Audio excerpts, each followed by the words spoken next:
Située au cœur des marais de Brière, la Chapelle des Marais a connu une croissance démographique importante qui a amené les élus à réfléchir sur son développement.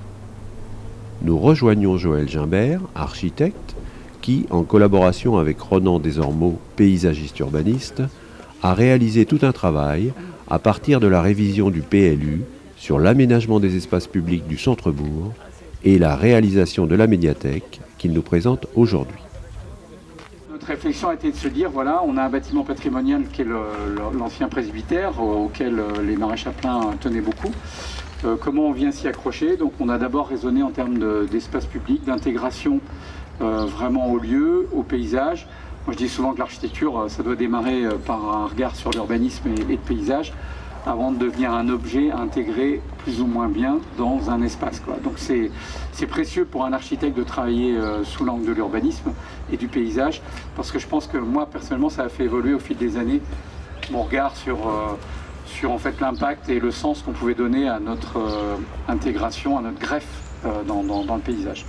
Donc on a travaillé tous les deux, aussi bien sur les espaces extérieurs, le petit jardin qui est derrière, que sur la façon en fait d'amener la greffe sur le bâtiment patrimonial. Donc on voulait au maximum que l'extension de la médiathèque se mette en tension au niveau architectural avec le bâtiment patrimonial de la cure, et puis soit en fait un prolongement, ni plus ni moins, de l'aménagement du parc, du jardin qui a été aménagé à l'extérieur.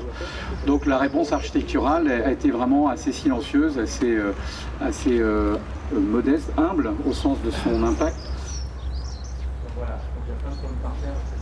Et là sur la commune, on a un monsieur qui s'appelle monsieur Trofiguet qui fait des fascines, parce que dans la Brière, on vient un peu tresser des golettes d'acacia ou de châtaignier.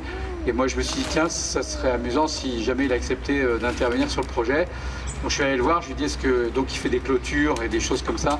Est-ce que vous accepteriez de tresser des golettes de châtaignier sur la façade de la médiathèque? Donc au début, c'est là où on mesure ce que c'est que de travailler dans le contexte, et le contexte des savoir-faire, des matières et puis des références.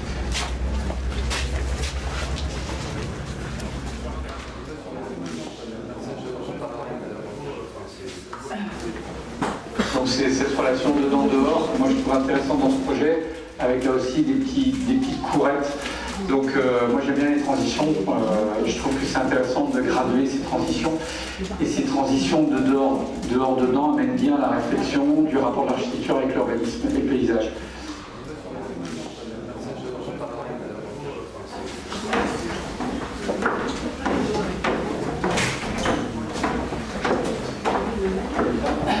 Chicane assez souvent, mais franchement c'est assez facile d'être acousticien aujourd'hui parce que... Donc ça n'est pas un objet posé au milieu de la place, c'est vraiment la résultante d'une réflexion sur les espaces.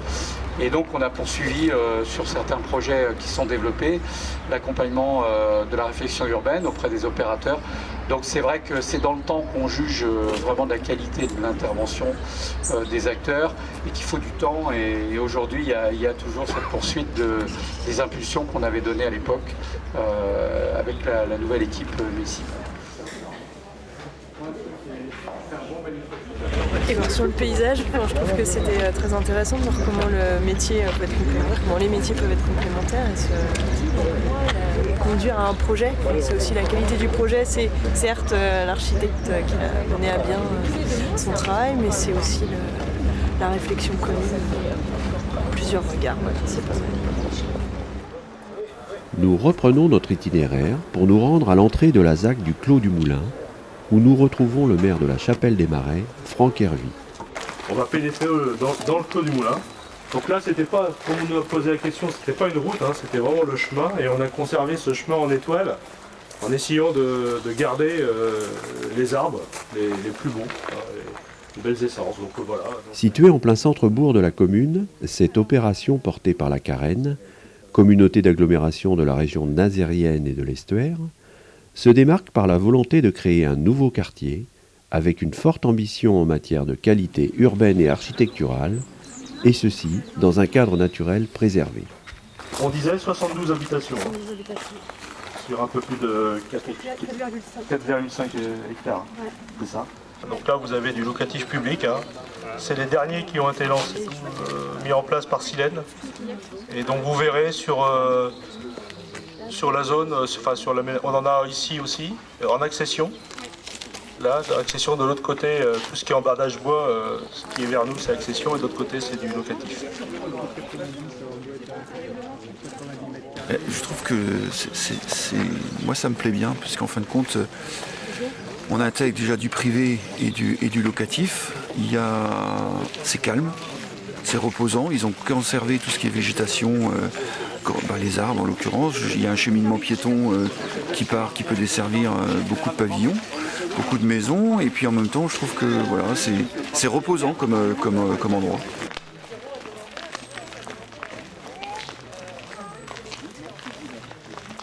Un élément fort de cet espace, c'est d'avoir préservé toute cette trame bocagère ancienne, hein, de chêne. Et on voit que ça marche dans le temps parce que les constructions sont quand même à bonne distance. Oui.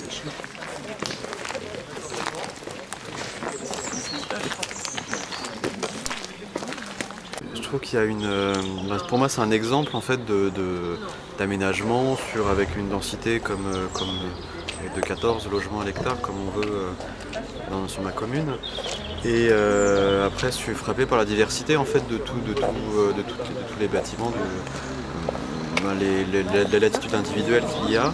Après là on allait sortir et ce qui est intéressant c'est de voir la liaison en fait entre le quartier et puis la zone d'aménagement et puis le reste en fait de la commune.